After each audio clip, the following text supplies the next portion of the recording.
Estamos de volta com Todas as Coisas, que hoje fala sobre violência obstétrica. E eu anotei aqui alguns também dos pontos que configuram a violência, que é a bolsa rompida artificialmente, né, quando é provocada o rompimento da bolsa, a analgesia sem consentimento. E eu queria saber em que momento que a analgesia ela é importante, mesmo sem um consentimento. Se pode ou não medicar essa mulher que está em trabalho de parto. A analgesia, na verdade, ela é um pedido da mulher realmente para aliviar as dores do parto. Ela não tem nenhuma evidência que seria para salvar a vida da mãe ou do bebê. Seria realmente para trazer um conforto. Seria uma boa prática de saúde. Mas ela tem que ser solicitada pela gestante. Ela pode ser solicitada e a equipe médica ou de enfermagem pode oferecer. E essa mulher vai dar o consentimento se sim ou se não. Não pode dar sem o consentimento dela? Não. Para que ela pare de, às vezes, gritar ou alguma coisa assim? Não, não pode. Então, ela tem que ser consentido. E várias vezes são as mulheres que solicitam essa analgesia. Agora a questão da peregrinação, né, Janúcia? Galera, a gente estava conversando aqui no intervalo a questão da peregrinação durante o período de gravidez. Como é que funciona? É a falta da pessoa ser atendida sempre pelo mesmo médico, sempre na mesma unidade? É a dificuldade de acesso ao sistema de saúde? Sim. Então, outro dia eu estava conversando com uma obstetra, inclusive é brasileira, mas está morando no Canadá, ela trabalha como se fosse no Ministério da Saúde lá. E a gente estava conversando exatamente isso, porque essa mulher que é atendida pelo SUS, ela não é de ninguém, ela é do sistema. Né? Ela não tem uma vinculação com o médico, vinculação com ninguém. E ela tem o direito, né? Ela tem o direito do pré-natal, ela passa pelo pré-natal e ela deveria ter o direito de saber qual a maternidade que ela irá ter o parto, né? Fazer o parto. E hoje não acontece isso. Então, só pelo fato de não estar vinculada a essa maternidade, ela já sofre peregrinação, porque ela entra no estado de trabalho de parto, ou seja, o bebê vai nascer a qualquer momento, e ela, talvez, ela entra numa maternidade não é atendida porque está superlotada, vai em outra, e aí sofre a peregrinação. Só a incerteza dela não ter esse direito resguardado, porque ela deveria ter a tranquilidade de saber que ela vai ser atendida em X hospital, ela já sofre a peregrinação. Agora, Cláudia, eu queria que você falasse para a gente essa questão da falta de investimento. Muita gente alega que a falta de investimento na estrutura e também no corpo clínico faz com que esses médicos trabalhem incansavelmente, né, fazendo vários partos. Alguns, inclusive, recebem por procedimentos, por isso que fazem procedimentos, às vezes, correndo. Existe essa questão da falta de investimento? É necessário uma atenção maior para a área de saúde, principalmente nessa questão da maternidade? Eu penso que, realmente, os serviços de maternidade, eles sofrem uma superlotação, eles realmente trabalham com uma sobrecarga, principalmente o hospital de alto risco, que é a nossa referência materno-infantil, mas isso não justifica que seja feita uma violência obstétrica ou uma violência física ou verbal contra essas mulheres em detrimento a essa superlotação ou a esse volume maior de pacientes em determinadas épocas do ano. Eu acredito que sim, tem investimentos na área da saúde e os profissionais são realmente instruídos e sabem como lidar. Então, a gente trabalha cada dia mais com a informação e tentando levar para esses profissionais as melhores evidências científicas do que está sendo utilizado e o que já caiu no desuso também. Agora, Cacau, você pretende buscar seus direitos, né? A primeira vez que você está falando sobre o assunto aqui. Pretende levar isso adiante? O que é que você pretende aí com relação a isso? Pretendo tomar uma margarita no mar do Caribe, às custas do hospital que fez isso comigo. E eu vou tomar. Não sei de quantos anos, mas que eu vou tomar, eu vou. E aí, o primeiro passo para isso é unir provas.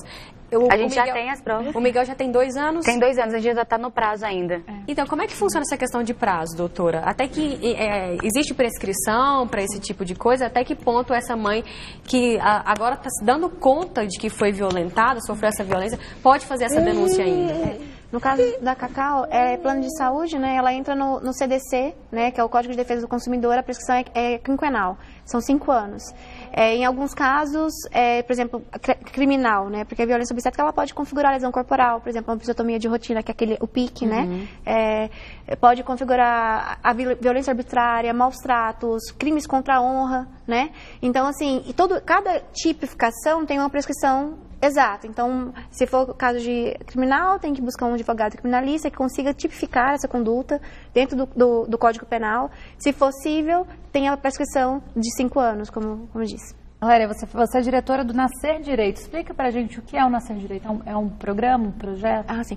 O Nascer Direito é um coletivo nacional de advogadas. A gente tem atuação a nível nacional. Então, por exemplo, acontece uma situação, como aconteceu agora, ano passado, a PL da cesárea da Janaína Pascoal, em São Paulo. Nós estivemos ali atuando, né, com pareceres para a Assembleia Legislativa. Foi o Nascer Direito que apoiou de forma técnica e jurídica muitos deputados ali para fazer aqueles debates, né, na casa. Outra atuação famosa do Nascer Direito, nós tivemos a proibição do plano de parto pelo CRM do Rio de Janeiro.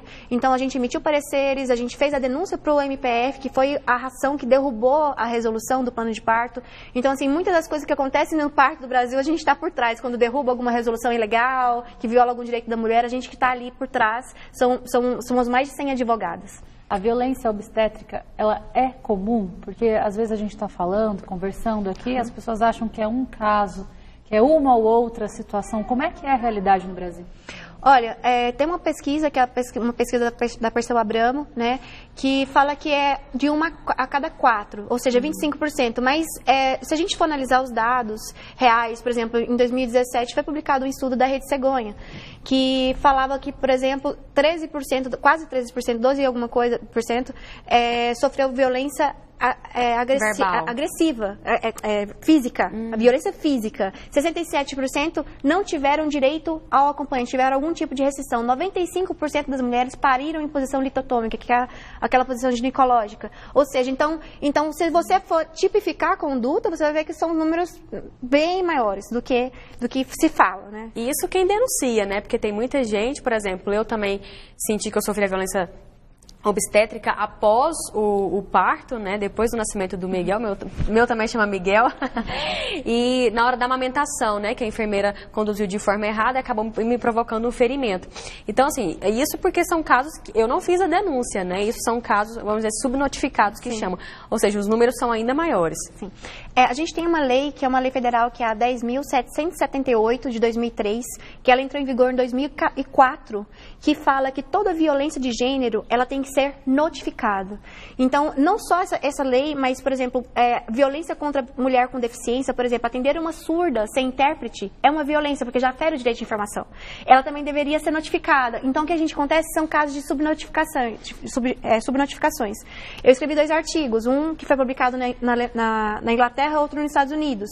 E eu solicitei os dados dessas notificações. Eles não existem. Não existem casos de notificações sobre violência obstétrica. E o que os funcionários públicos não sabem é que os omissos, que omitem essa informação, que não subnotificam, eles cometem infração sanitária e também, se for funcionário público, comete ato de improbidade. Improbidade administrativa. Está lá na lei que todo funcionário público ele tem a obrigação de promover aquela denúncia. E isso significa que é apurar, não quer dizer que a pessoa vai ser condenada, né? Se relata a violência, não cabe a ele dizer que não vai fazer.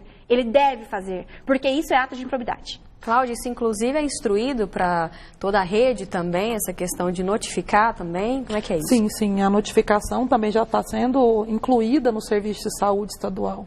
A gente já tem esse diálogo com os serviços e já está sendo levado aos profissionais. Tem uma pergunta que eu acho que encaixa também, Cláudia, para você, a respeito do que a gente falava da peregrinação. A Juliana Aguiar, do setor Santa Genoveva, quer saber se ela pode exigir para ser sempre atendida pelo mesmo médico e exigir que esse médico também faça o parto dela. Isso pode ou não? É uma questão bem diferenciada, porque no pré-natal, a referência é a unidade básica de saúde mais próxima da residência daquela mulher. E o momento do parto, ela tem que ser vinculada a uma maternidade. Então, a partir do 8º mês, ela vai ser consultada naquela maternidade de referência e a garantia do médico estar no dia é muito complicado, porque o sistema de saúde trabalha com plantões. Mas, assim, ela tem o direito de ter o filho naquela maternidade X. Mas o médico a gente não consegue garantir. Cacau, você acha que com a sua história você pode inspirar outras mulheres a denunciarem também, a gestante que está nos assistindo, a ter um pouco mais de consciência sobre isso? Eu gostaria que não precisasse de haver denúncia. Eu gostaria muito que ninguém estivesse dando conta nesse momento que sofreu violência obstétrica. Mas como eu acho que isso deve estar acontecendo, eu espero que sim, elas procurem o direito delas. Eu espero que essas gestantes... A gente sai de um lugar muito do embate, que ele é cansativo, sabe? Foi muito difícil ficar grávida e sentir raiva, e ter que pedir para um médico me olhar, e ter que ir atrás de uma médica que me visse e não achasse que era manha. É muito difícil esse lugar onde a gente não é vista. De tudo isso que eu ouvi de vocês, o que eu mais percebo é como a gente não para ver o outro, como a gente não para ouvir, e principalmente como as mulheres são negligenciadas. Então, espero que sim, elas consigam, que as grávidas que estão nos assistindo já vão preparadas, façam não sei se eles estão aceitando plano de parto, mas tem que registrar na hora que você chega você pode descrever o que você quer e tem que registrar na hora que você entra na maternidade. Vá com uma doula, vá com o seu acompanhante, principalmente informe os seus parceiros, informe a sua equipe, da sua família, dos direitos de vocês. E os médicos, por favor, sabe, comecem a ver as mulheres como pessoas. Na verdade, sociedade, sabe, começa a respeitar a gente, tá todo mundo aqui porque veio de uma mulher. Então, é o mínimo que a gente quer. Me veja, me respeita. Respeito, eu acho que é a palavra-chave, né? Inclusive, a gente entende a sobrecarga dessas unidades, mas a gente não tem que ser tratado como mais uma. Eu não estou parindo mais um filho, ou o primeiro, ou o 10º. E eu não sou mais uma paciente, né? Eu tenho que ser tratada com total respeito. E ela já citou a questão do diário. Como que é feito isso? Plano de parto. Isso, plano de parto. O plano de parto é um nome comum, popular, que se deu à diretiva antecipada de vontade, que a gente chama no direito médico, que é quando o paciente declara as intenções, as expectativas. Não quer dizer que aquilo nunca vai ser modificado. Existe muita resistência, porque muitas pessoas acreditam que vou receber, vou ficar veiculado por isso, né, e não vou poder modificar nada. Não, de acordo com porque o parto ele tem uma dinâmica, né? Então algumas coisas podem ser alteradas, mas sempre tem que ser falado, comunicado, pedido consentimento para essa mulher que está ali no momento do parto. Então a gente tem a resolução do CFM 1995 que fala sobre a diretiva antecipada de vontade para todo e qualquer paciente. Então quando se recusa o plano de parto, se é permitido para todo paciente, o que acontece? Ato discriminatório. E como que ela faz esse plano? Então, ela pode fazer, o ideal é que faça acompanhado, né, com o médico profissional, mas ela pode também falar sobre a expectativa dela, né, naquele momento do parto, e o médico ele deveria anexar o prontuário ou fazer anotações em prontuário sobre os desejos dessa mulher. A gente está já caminhando para o final. Eu te agradeço muito, viu, Cacau, por ter aceitado nosso convite, ter falado dessa sua dor que você ainda está superando. A gente espera muito que você supere, que você consiga ir. Desculpa, assim, eu sou sua amiga, a gente se conhece. Eu acho que eu fui uma das primeiras jornalistas a entrevistar a Cacau assim que o Miguel nasceu. E eu fiquei muito emocionada com a sua história de luta. E eu te agradeço, assim, imensamente por ter aceitado nosso convite. A gente sabe o quanto que é difícil para você falar sobre esse assunto, mas a gente acredita que você saiba que o seu papel hoje foi muito importante para que outras mulheres também reconheçam e saibam que foram vítimas e que não fiquem caladas. Parabéns. Obrigada. Obrigada mesmo, viu, Cacau? Obrigada, Valéria, por ter acompanhado a gente aqui.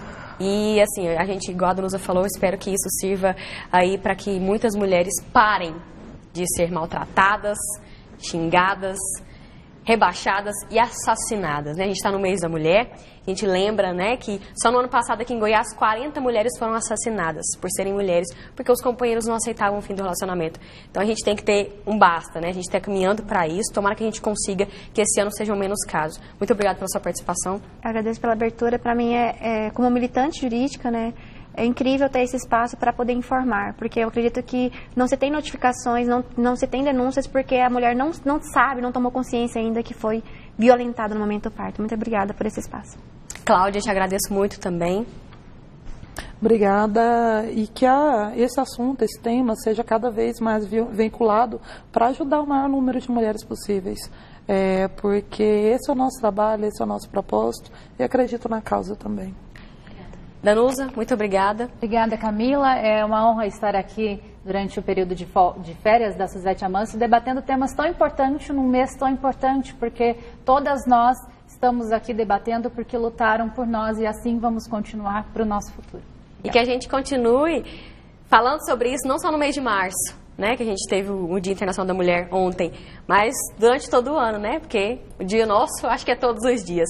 Muito obrigada pela sua companhia de hoje e esse programa vai ser reprisado neste sábado às 7 horas da noite. Um beijo para você e até mais.